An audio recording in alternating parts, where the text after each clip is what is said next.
Hello, magandang hapon sa inyong lahat. Ibabalik natin yung pang 2 PM ano kasi yung panggabi nating content tungkol dun sa regular nating content, 'di ba? Pag nagsisingit ako dito. Pero bago lahat may lilinawin muna ako no. Meron daw nagbabanta kay Sir Reeve. Pakita ko yung ano, papakita ko yung screenshot no. Huwag niyo nang gagawin 'to. Ha? Huwag niyo nang gagawin 'to mga men. Kasi feeling ni Sir Reeve threat daw sa kanya ito eh. Sana ba yan? Wait lang ah. Wait lang. Mhm. Sana ba yung screenshot na yun? To. Si Chucky Penero, ito yung unang concern ni Sir Reeve, no?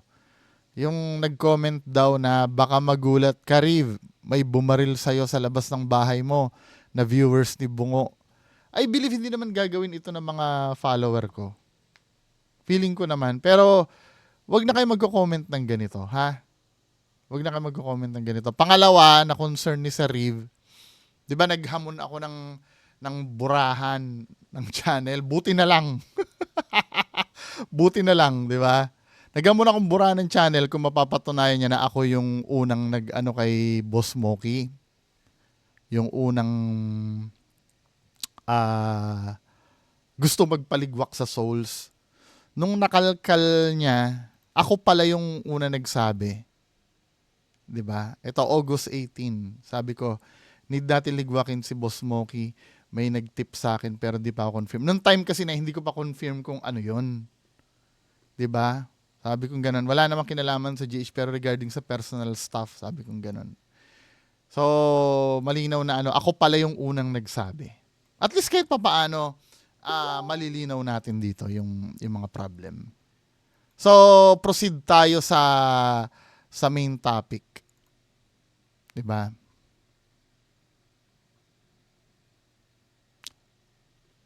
Wait lang ah.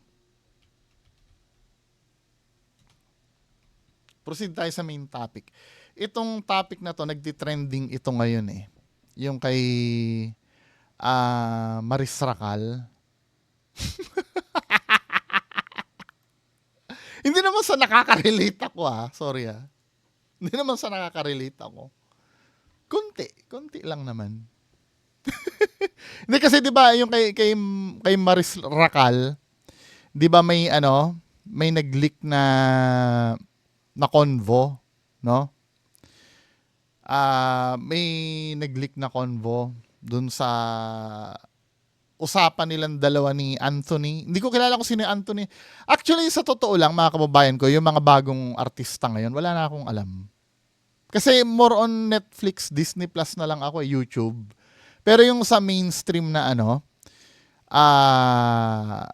mainstream na TV, yung ABS-CBN, sabagay wala na ABS-CBN ano, yung TV5 GMA, wala na akong alam sa nangyayari doon. Ultimo ang balita, hindi ko alam eh. Makakarinig lang ako ng balita pagka napapadaan ako sa ano, sa post sa FB. Minsan nga hindi pa sa mismong media ako nalalaman yung balita eh.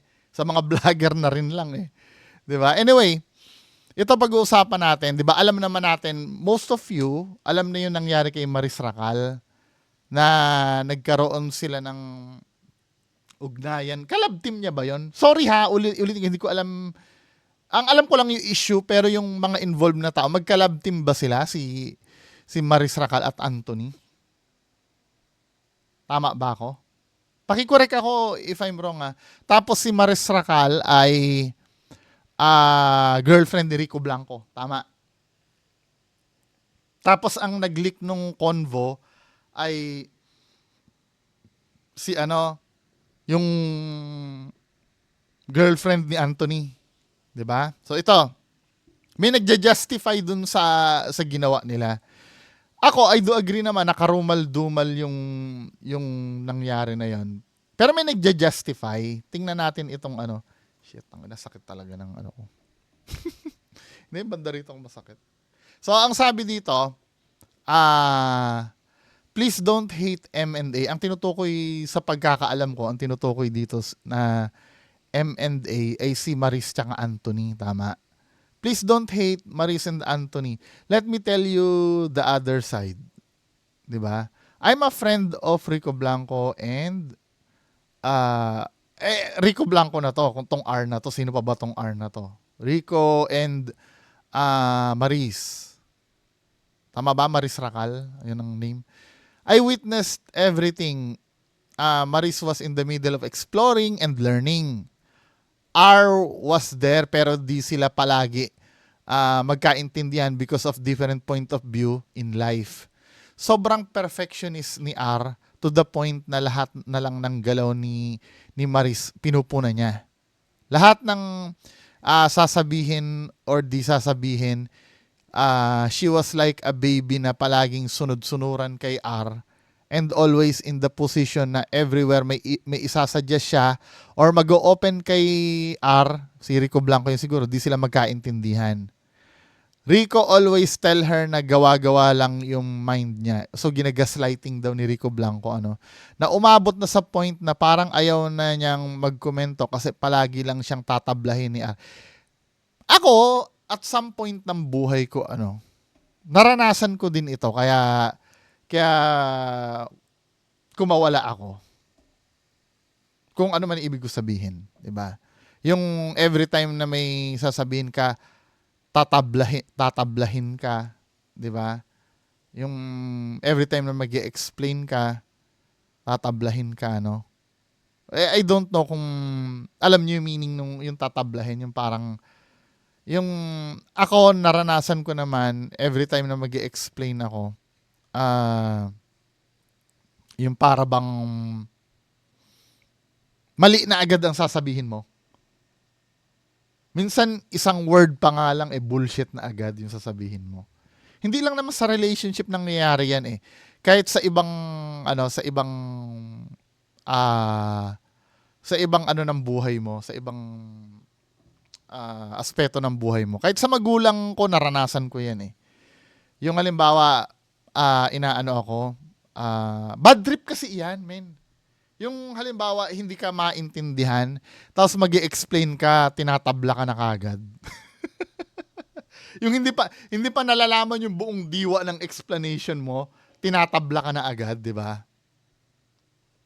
Sobrang sad ng life ni Maris during those years. Na sila pa kasi palaging si Rico Blanco ang nasusunod at iniintindi niya until Anthony came. Di ba? Naging click agad sila. And A was the one na palaging nakikinig sa kanya. So parang ang nangyari, yung hindi si Rico Blanco yung si Rico Blanco parang, yun ang dating dito parang si Rico Blanco, wala lang sa kanya yung si Maris. No, parang walang importansya. Pero nung dumating si Anthony, nakikinig, palagi daw nakikinig sa kanya, 'di ba? Meron siyang tenga na handang makinig sa kanya. Yung mga nakakatawa sa kanya na ayaw ni Rico Blanco, walang pakialam si Rico Blanco. Si R. Si Anthony yung nagpapakita sa kanya nun. Same wavelength sila, ika nga. Kumbaga, M&A matches sa lahat. Kahit anong pag-usapan, masaya sila. Until such time na M realize na meron palang kayang umintindi sa kanya. Masyado siyang kinulong ni R sa mundo niya. And she realized that there is so much that she can offer to the world na di support ni Rico Blanco. So, hindi daw siya sinusuportahan ni Rico Blanco. Diba?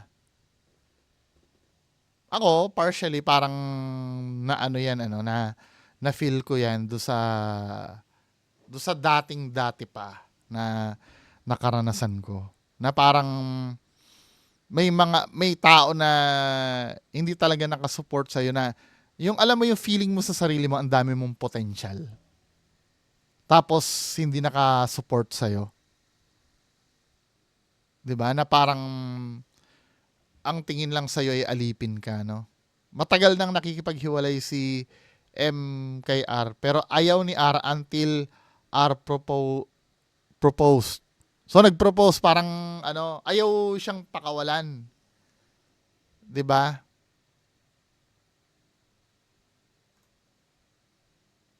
Kaya hindi siya makaporma. Much that she can offer to the world na hindi so matagal nang nakipaghiwalay until nagpropose na pala si ano, Rico Blanco, 'di ba? Pero ayaw ni R until R proposed, but then ayaw na ni M. Sabi niya she will choose herself this time. Yung announcement niya ng breakup with R was also brave kasi alam niya mahal niya pa yung tao and ayaw niyang magsisi sa huli, but then she decided to do it para makapag-move forward na siya. Rico was no longer with M couple of months na before sila maging close ni A. During the process of moving on, she needs attention and care na feel niya kay A. She knows and aware of A's relationship, but then for some reason, the two feel like they've known each other for a while. Sobrang gaan, masaya lahat, nagkakasundo. 'Di ba? A also feel like the same kay M na para bang nag-i-stay na lang siya kasi ang tagal na eh. He chose to stay kay J. Sino yung J? Kasi kahit alam niyang nafe-fell out of love na siya, kasi iniisip niya baka season lang yun and baka magbago pa. But then he also realized na matagal na pala siyang walang nararamdaman kay J. And he was just staying because of awa. But the truth is M and A found the missing piece in each other na hindi nila nakita sa mga naging karelasyon nila. It's true na mali yung nagawa nila, pero once true love knocks, hirap talaga pigilan. Stay strong sa apat na. Anong opinion nyo doon? Then for me, wait lang hindi pa pala tapos, sorry. Ito yung ano. A was really out of the picture and hindi siya yung reason why they broke up. Matagal nang may problem. Parang feeling ko ang sinasalba dito si si Maris Racal. Matagal nang may problem ang relation ni M and R. M always tell the problem to R, but R chose not to entertain this. Kasi iniisip ni R nag-overthinking lang si M. Ni Rico Blanco, iniisip nag-overthinking ng si Maris Racal. Maturity of Rico Blanco sometimes don't match with R kahit gusto na pag-usapan ni M, di yun papansinin. Siguro parang feeling niya lagi mababaw, 'di ba? Parang mababaw yung sasabihin. 'Di ba? Kahit gusto ng pag-usapan ni M, sometimes pagkukulang ko din 'yan, Ngayon ko din lang nare-realize sa ng iba, sa experience ng iba. 'Di ba? May mga ibang tao na minsan gusto ng pag-usapan pero feeling ko parang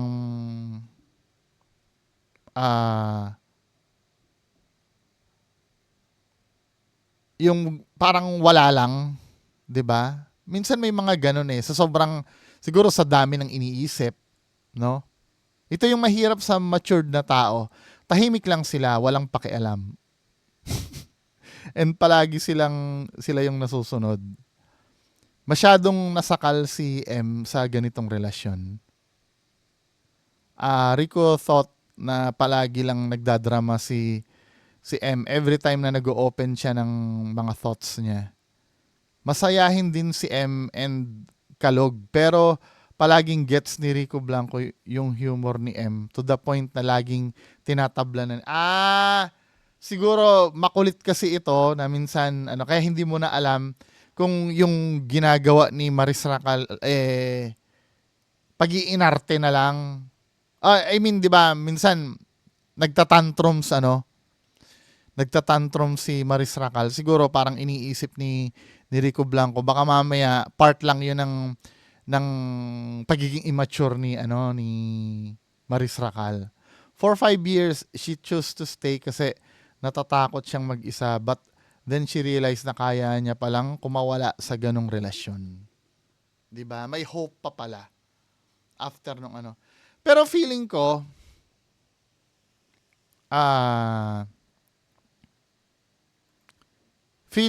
kasi itong post na to, kadalasan hindi ko naman sinasabing bayad ito, no? Baka kasi mamaya, move ito ng kampo ni Maris Racal. Move ito ng kampo ni Maris Racal and sa kampo lang ni Maris Racal siguro kasi medyo sablay din si Anthony dito eh. Kasi napansin ko, may mga gusto silang i-save. Ano ibig sabihin i-save? May mga endorsement si Maris Racal na nag-cancel na. 'Di ba? Yung may mga sinasabi ni na panghuhusga. 'Di ba? Yung mga sinasabi na panghuhusga kay Maris Racal. Totoo naman na wag ka manghusga, kaya lang syempre, pag na-leak na sa social media yan, hindi mo na mapapigilan yung paghusga ng tao dyan eh. 'Di ba? Lalo na pagka kilala ka. Ako nga na hindi kilala, 'di ba? Nararanasan ko na rin naman na yan. Hindi ko magagawa yan. Minsan tama din naman yun ng huhusga.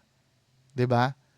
Ayoko naman sabihing mali, Minsan tama din naman yun ng husga na, kasalanan ko din naman, 'di ba? May ginawa din naman akong kasalanan kaya ako napala ito. Yung mga ganyang bagay. Kaya na, part ng buhay yan eh. Pagka nasa public ka kasi, not necessarily celebrity ka, pag lagi mong inaano sa public ang buhay mo, 'di ba? Pag nag-leak yan, or yung hindi mo mapipigilan ang tao dyan eh. Ang kailangan talaga dyan, harapin at mag-move on. 'Di ba? Kasi lahat tayo nagkakamali talaga. Nagkakamali tayo lahat. Kasama ako dun sa mga nagkakamali na yon. Kailangan nating i-face, 'di ba? Kung may panghuhusga na umano sa'yo, basahin mo. Katulad nga nung nag-message sa akin doon sa page ko, 'di ba? Yung mga comments daw sa akin from the very beginning, yung mga nagagalit sa akin, i-treat ko daw yun as a blessing. 'Di ba? Kasi from there, pwede kong ayusin ang sarili ko from dun sa mga comments na yun. Kasi sometimes may mga time na feeling mo alam na alam mo ang sarili mo. 'Di ba? Yung ganyan. Then kailangan din kasi ng ibang tao ang magpaunawa sa iyo nun eh. 'Di ba? Kailangang mapaunawa sa iyo ng ibang tao kasi kung ikaw lang ang titingin sa sarili mo talaga, wala kang makikitang mali halos. 'Di ba? At minsan may nakita ka pang mali sa sarili mo minsan in denial ka pa eh. Talaga bang mali yung ba't bumabagsak itong mata ko? Huwag niyo nang pansinin. Naipit lang siguro ng maskara. 'Di ba? Sasabihin mo, hindi, mas kilala ko ang sarili ko, hindi niyo ko kilala. Pero minsan kasi pagbabasahin mo yung comment nila, hindi mo na realize na nasasaktan ka lang. Ako naranasan ko 'yan. Kahit nung nag-start ako ng vlog ko. Nung mga unang vlog ko, may mga style ako na yung kasi ang unang problem sa mga sa mga social media personality, sa mga nagsasalita sa social media. Katulad nitong kila Maris Racal ang problem kasi nito, minsan magsasalita ka ng hindi mo pinag-isipan or gagawa ka ng isang bagay Na hindi, kahit hindi lang siguro sa pagiging social media personality, kahit tayo bilang tao, no? Minsan magsasalita tayo or may gagawin tayong isang bagay na hindi natin pinag-isipan. Na minsan akala natin tama, 'di ba? At ang unang problem sa ganyan, yung humarap sa criticism. Kasi dahil alam mo sa sarili mo na tama yung ginagawa mo, maire-reject mo tuloy yung mga criticism sa'yo. 'Di ba? Hindi, bakit ko pakikinggan yan? Sila yung mali, ako yung tama. 'Di ba? Sila yung mali, ako yung tama. Kahit ako, hindi ako magpapaka-plastic, nararanasan ko din yan. Na, kasi lahat naman tayo, may pride tayo lahat eh. Meron nga lang ibang tao na sobrang laki-laki ng pride, di ba? Pero kung babasahin mo yung mga comments, yung mga may masakit doon eh. At kadalasan yung masakit na nababasa mo doon, yun talaga yung totoo. Yun talaga yung totoo. Yung masakit na nababasa mo. 'Di ba? Kaya kaya minsan yung advice sa akin, no, sabi ganoon, ano naman eh, patuloy lang naman ang buhay eh. Kung talagang may nababasa kang ganyan, treat it as a blessing. Parang yun kasi yung marka mo eh. Kumbaga grade mo yun. Para tayong mga estudyante dito na patuloy ang learning natin sa buhay, na ang nagbibigay sa atin ng grade yung mga tao na na nakakakita sa atin. 'Di ba? Ngayon, nasa sa iyo na lang 'yung kung gusto mo mag-improve o hindi. 'Di ba? Pero kapag sinasabi mo talaga na wala kang mali, may mali sa iyo. The moment na sinabi mong walang mali sa iyo, may mali na sa iyo. 'Di ba? Now, balik tayo dito sa main topic na to, no. Feeling ko lang to, kadalasan yung mga ganito, may dito eh, may nag-comment nga dito eh, magkano daw ang bayad para ganitong false manipulative speech daw, magkano ang bayad. Ako parang feeling ko ganun din, kasi parang gawain lang ito ng ng PR eh. Kasi nga ang daming may mga endorsement na hindi naman madami pero may nabasa ako dito na katulad nito, yung Dazzle Me. Parang ano ba sabi ng Dazzle Me dito? Basahin nga natin. At Dazzle Me, we have always been about inclusivity, authenticity, and making the right choices even when they're tough or uncomfortable. These values are at the heart of the brand and in everything we do. After thoughtful consideration, we have made the difficult decision to end our partnership with Maris Racal. Working with her has been an amazing journey. Her energy, humor, and authenticity resonated deeply with our vision of a bold and inspiring Gen Z icon. However, we determined that moving in a different direction is necessary to remain consistent with the principles that guide our brand. Masakit, 'Di ba? Parang sinabi dito, nakabaliktaran yun ng vision nila. No? Wala, consequence mo yan, eh. 'Di ba? Lahat tayo, pagka ganyan, makakaranas talaga tayo ng balik na ganyan, eh. Ganyan talaga ang buhay, eh. Darating talaga. Pero it doesn't mean naman nasusuko ka na pagka na mo yan. 'Di ba? Pwede at first in denial ka, pero pagdating sa dulo, wala kang magagawa eh. Kailangan i-accept mo yun eh. Kailangan mo talaga i-accept. Pero sa totoo, hindi ko talaga siya kilala. Ano ba to? PBB ba to? Or saan ba siya nagsimula? Facebook page ni Maris Racal, biglang nawala. Syempre, stress kasi yan eh. 'Di ba? Nakaka-stress yan. Yung ganyang bagay. Sayang 'di ba? Andun na siya sa lahat ng kung anong meron siya, pinapangarap niya. Kaya lang syempre dito, 'di ba? Hindi mo naiiwasan, nakakagawa ka ng maling desisyon eh. Sa buhay eh. Lahat tayo pwedeng mangyari sa atin 'yan eh. No? Ngayong nangyari na lahat-lahat yan, syempre ang gagawin mo na lang talaga, mag-move on eh, tsaka harapin lahat eh. Ang pinakamagaling mag-handle niya na ina-admire ko, yung ganyang nangyari. Kilala nyo si asawa ni Richard Poon? Anong name nga nun? Asawa ni Richard Poon? Maricar ba? Tama ba ako? Yung na-involve sa scandal ni Hayden ko. 'Di ba? Bilib ako dun eh. Pero after nung scandal na yun, nagkaroon pa siya ng project noon. 'Di ba? Magaling siyang mag-handle, talagang consistent na hindi siya nagpa-apekto dun sa kumalat na scandal nila ni Hayden ko. 'Di ba? Sino pa ba? Yun lang ang yun lang ang naalala ko na magaling mag-handle ng ganyan eh. Yung mga iba naman ang tagal naman maka-move on pero nakasurvive pa rin, 'di ba? Yung mga ganyan.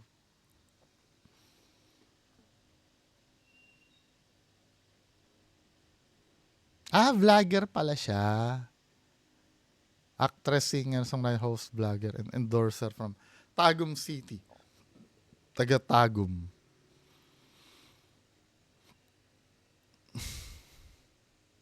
Sabi dito, nakalimutan mo yung utos ni Maris na mag-delete. Akala ko ba gets mo? Pwede bang tumahimik ka? Ayoko kung totoo itong totoong,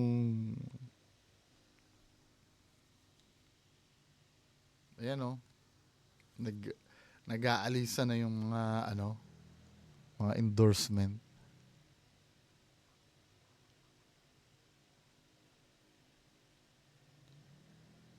Pamilyar ba kayo sa slut shaming at kung bakit masama ito? Culture na natin yan eh. Yang shaming na yan, kahit sa anong aspeto. Ako, guilty ako din dyan eh. Ewan ko sa inyo, no? Yung, masarap kasi yung feeling ng may napapahiya ka eh. Ako alam ko yung pleasure nun. Lalo na pagkakupal yung ipapahiya mo. I don't know, no? Pero dito sa kaso na to, yung halimbawa, makukonsider niyo bang kupal si Maris Racal dahil sa ginawa niya? Siguro deserve niya siguro yung nangyari. 'Di ba? Kung titingnan mo as a human being, masama naman talaga yung shaming na yan. Kahit anong uri ng shaming, yung pamamahiya, masama naman talaga yan. Pero may pleasure kasi yan eh. Kasi itong slut shaming na to, or kahit anong uri ng shaming kasi, ito yung shortcut sa justice na gusto mong ma-achieve. 'Di ba? Shortcut kasi ito, hindi mo na kailangan magdemanda. Hindi mo na kailangan ipahiya mo lang, may justice ka na agad. 'Di ba? Pero kung tatanungin mo, masama ba 'yan? Masama 'yan definitely. 'Di ba? Pero yung pleasure niyan, huwag kayong plastic ha. Kayo nasasarapan din kayo pag may napapahiya kayo na nakupal, or may napapahiya kayo na bad trip kayo sa isang tao. 'Di ba? Most of you siguro masaya pag napahiya ako. Yung mga galit sa akin, 'di ba? Lahat kayo lahat tayo. Hindi kayo, tayo. Guilty diyan. May pleasure kasi 'yan eh. Pero kung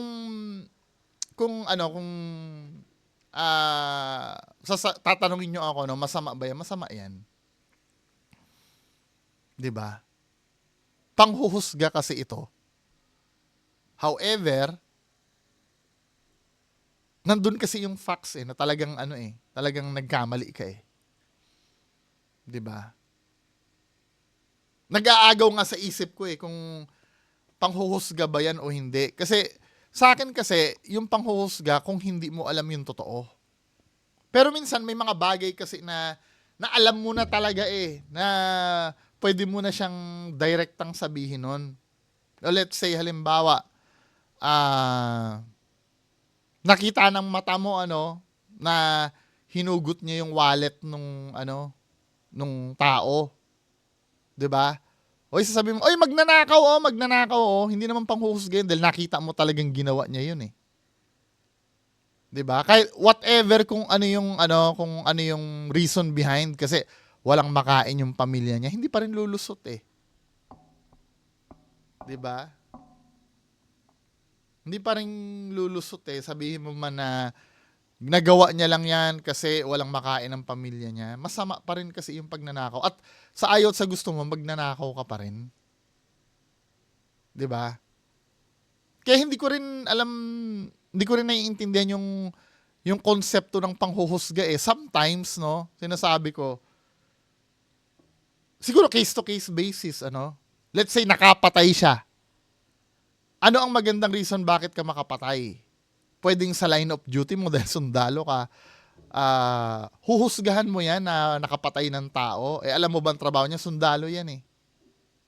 'Di ba? Kasi siguro narinig mo somewhere ano na pare marami na ako napatay. Then ikaw naman ngayon, hinusgahan mo agad. Killer pala yan eh. Killer pala yan si Juan eh. Narinig ko yung usapan nila na marami na daw siya napatay. Na-i-record ko pa nga eh. Ito oh, tol, marami na ako napatay eh. Pero hindi mo inalam, sundalo pala siya. 'Di ba? Part ng trabaho niya 'yon, 'di ba? Yung mga ganong bagay. Kaya 50-50 ako dun sa yung konsepto ng panghuhusga. 'Di ba?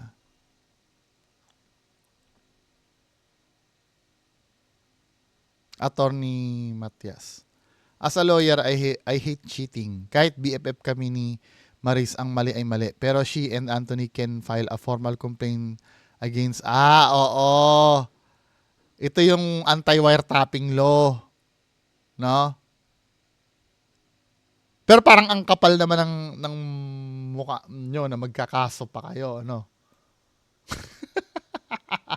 Pero pasok to nga to sa anti-wiretapping law kasi pinost yung ano eh, yung conversation eh. Pero she and Anthony can file a formal complaint against Jam Villanueva for posting publicly a private conversation without their consent.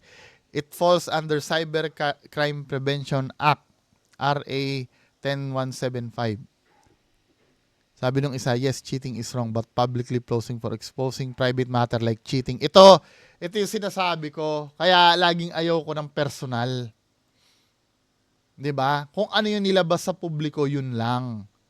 Yes, cheating is wrong, but publicly posting or exposing a private matter like cheating without consent can lead to legal consequences.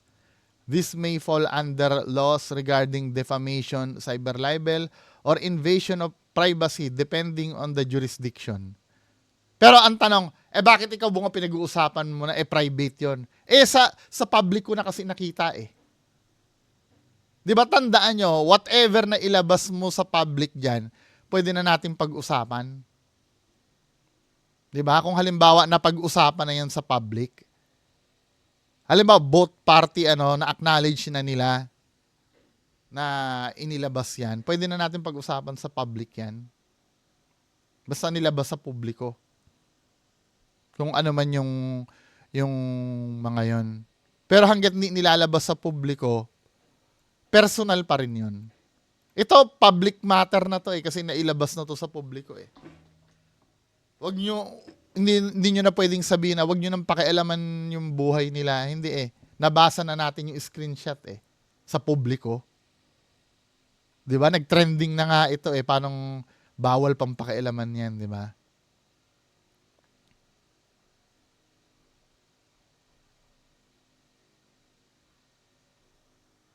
Anyway, mga kababayan ko, hopefully medyo okay yan na pag-usapan natin ngayon. Yun lang po. Maraming salamat. Bye-bye.